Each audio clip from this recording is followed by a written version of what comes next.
This is CNN Breaking News. Suara Metro Indonesia, Biro Semarang. Kita akan jalan ke Demak ini dalam rangka Lipsus, pemirsa. Ikuti terus pemirsa dari Semarang Demak. Pemirsa, tim Wirto mau masuk ke ruangan Ketua Dewan Demak.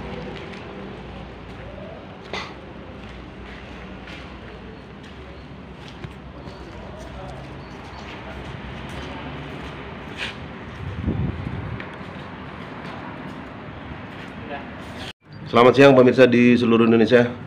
Siang ini kami akan wawancara eksekutif dengan Bapak Slamet, Ketua DPRD Kabupaten Demak. Assalamualaikum Pak Dewan. Waalaikumsalam warahmatullahi wabarakatuh. Jadi kami dari kru ingin bincang-bincang dengan Pak Dewan tentang Kota Demak ini, Pak Dewan. Jadi situasi Kota Demak saat ini menurut Pak Dewan bagaimana ini, Pak? Silakan Pak Dewan. Terima kasih. Bahwa Kabupaten Demak ini banyak potensinya. Jadi salah satu potensi dari hortikultura yaitu ada buah jambu. Kalau dulu memang belimbing sebagai maskot, tapi sekarang ini sudah bergeser ke jambu air, yaitu jambu citra dan jambu delima. Ini memang sangat menguntungkan sekali bahwa jambu ini juga sebagai bisa menjadi pendapatan masyarakat, karena ketika saya turun ke bawah bahwa dari satu pohon jambu ini dalam 1 tahun kalau itu tidak dirawat bisa menghasilkan sekitar kurang lebih 2 juta satu pohonnya.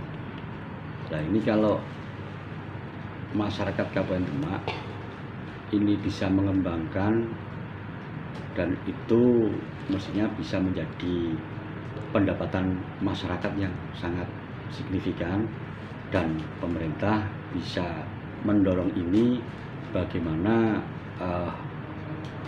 untuk pemasarannya agar lebih menjangkau ke luar. Walaupun sekarang ini jambu kita sudah sampai ke beberapa daerah, diantaranya Jakarta. Sudah dikirim ke luar negeri belum ya Pak Dewan?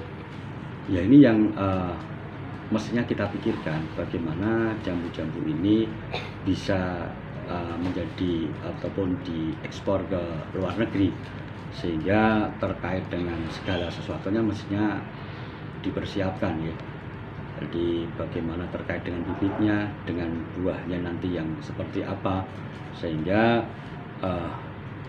ini memungkinkan produk buah dari Kabupaten Demak ini bisa sampai mancanegara.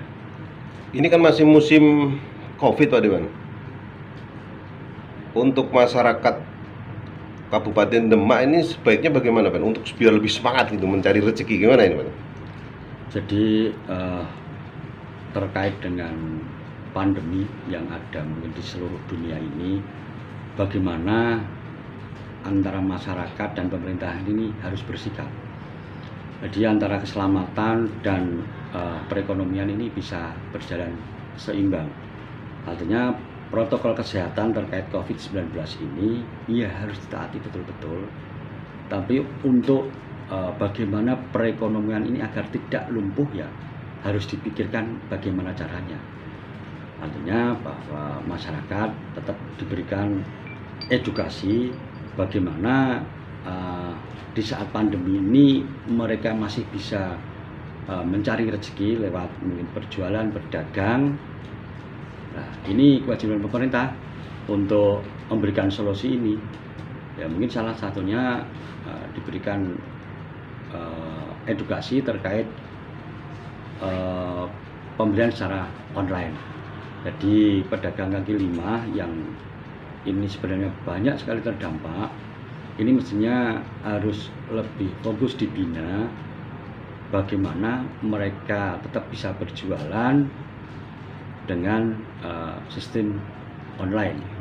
Jadi masyarakat tidak perlu keluar dan pedagang mungkin bisa berdagang dari rumah lewat pesanan itu, semuanya bisa lancar.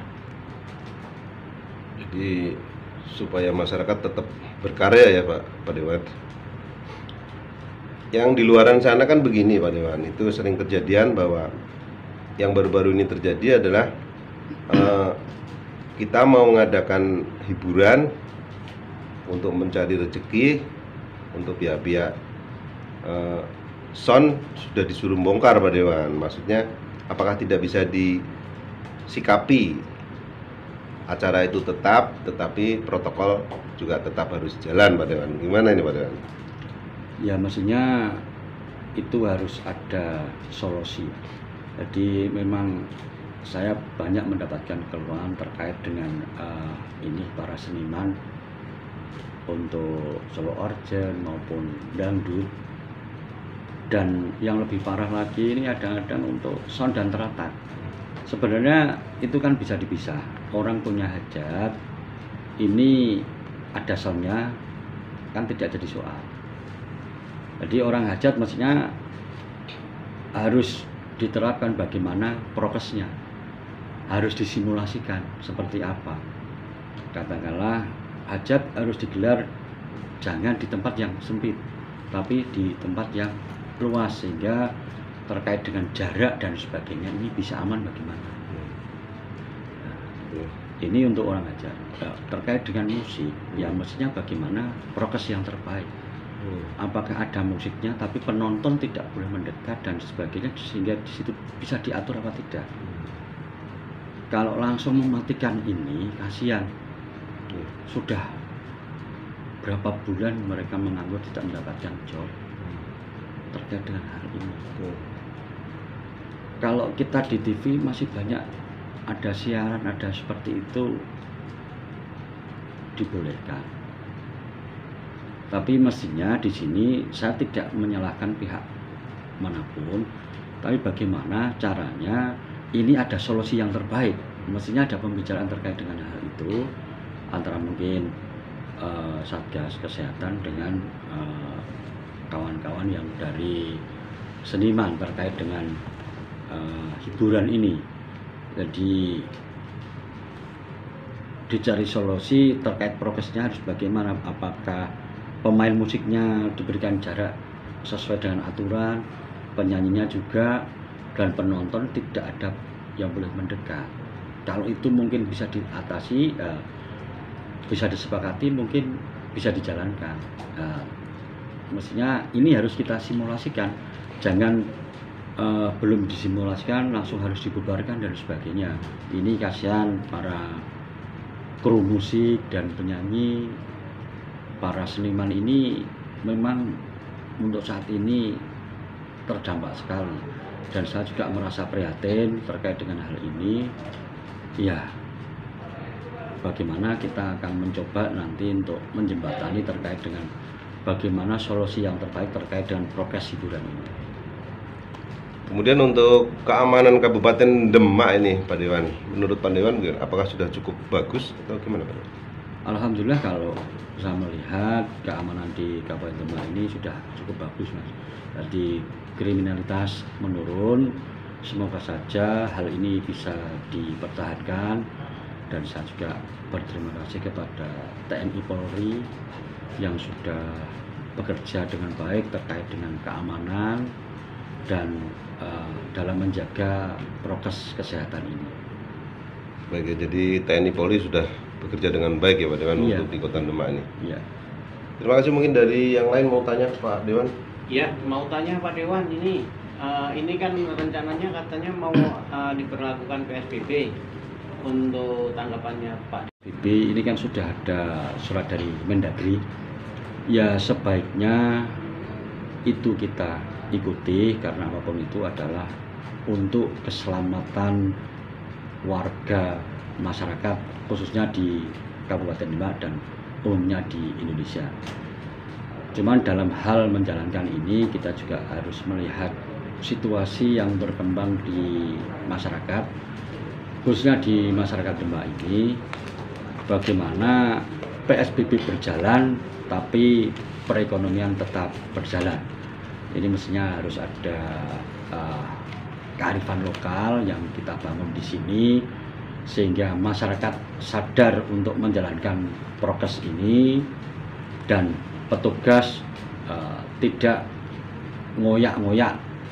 Artinya kalau kesadaran ini ada dari masyarakat, petugas pun akan lebih enak sehingga hanya mengingatkan terkait bagaimana dalam menjaga prokes yang sudah diturunkan oleh Mendagri ini. Selama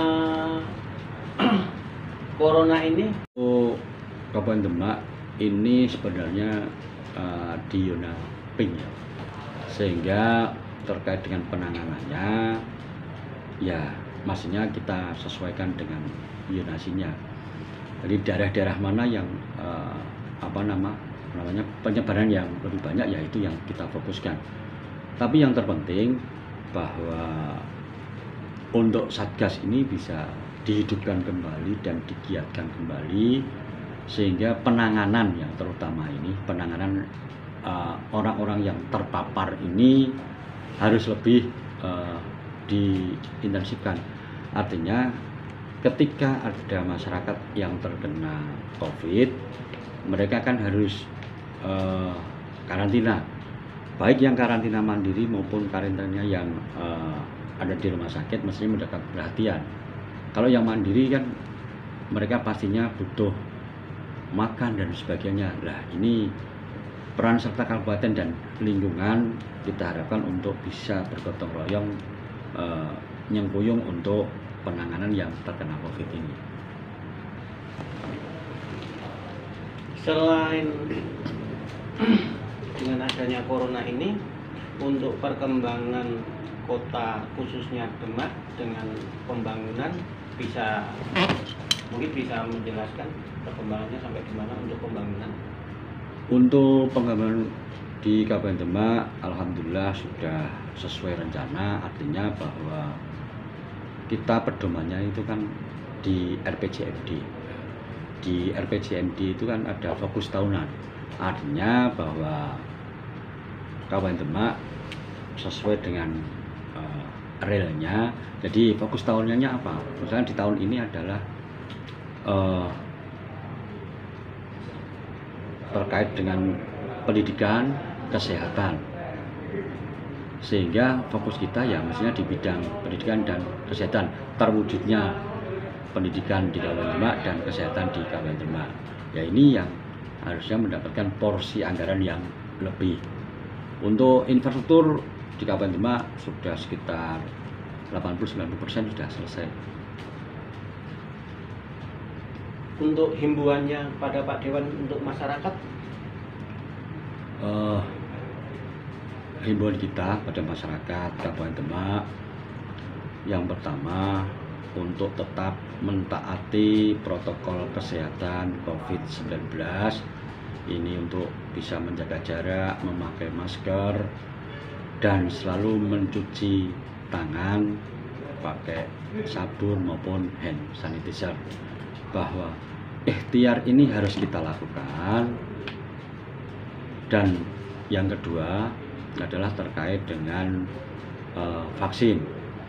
Jadi untuk vaksin ini pemerintah pusat sudah membeli sekian banyak dan itu sudah didistribusikan ke Jawa Tengah dan sebentar lagi nanti ke daerah. Harapan kami terkait vaksin ini monggo dengan kesadaran yang penuh bahwa ini memang perlu untuk kita, untuk menjaga kesehatan kita dan untuk memutus rantai COVID-19.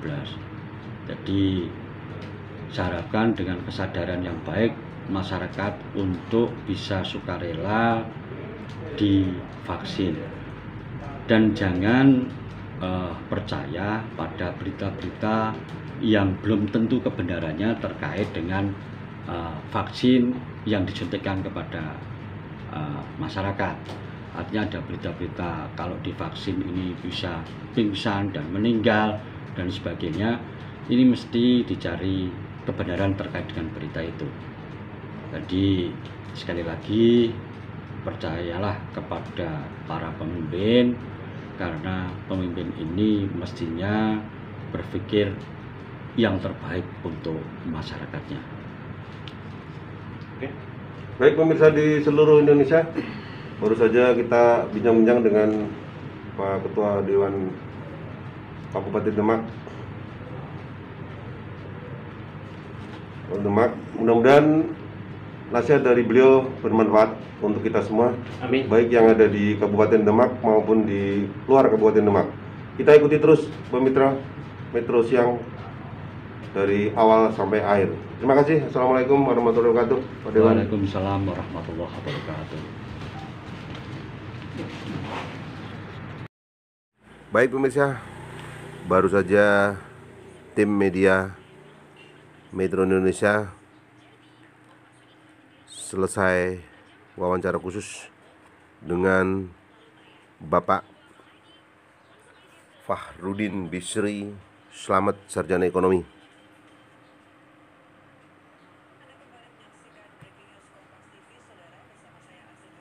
Ikuti terus pemirsa dari awal sampai akhir. Terima kasih. Selamat siang.